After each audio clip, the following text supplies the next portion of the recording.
காவிரி பிரச்சனையில் தமிழகத்திற்கான உரிமையை பெற்றுத்தர வலியுறுத்தி தமாக சார்பில் அரியலூரில் ஆர்ப்பாட்டம் நடைபெற்றது.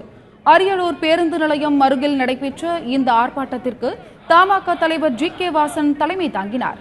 ஆர்ப்பாட்டத்தில் காவிரியில் கர்நாடக அரசு தமிழகத்திற்கு முறைப்படி முழுமையாக தண்ணீர் திறந்துவிட வேண்டும் என்றும் காவிரி மேலாண்மை வாரியத்தையும் ஒழுங்காற்று குழுவையும் அமைக்க மத்திய அரசு முன்வர வேண்டும் என்றும் வலியுறுத்தப்பட்டது.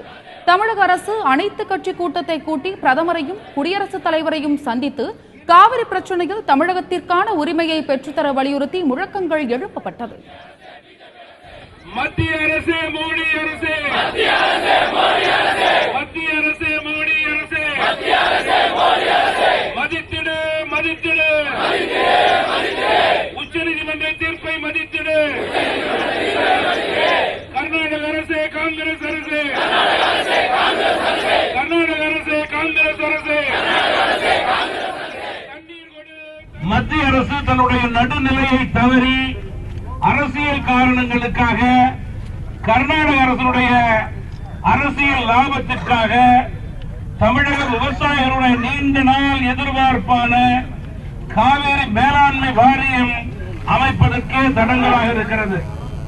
உச்சநீதிமன்றத்தை மத்திய அரசு அணுகியிருப்பது விவசாயிகளுக்கு ஏமாற்றும் செயலாகும்.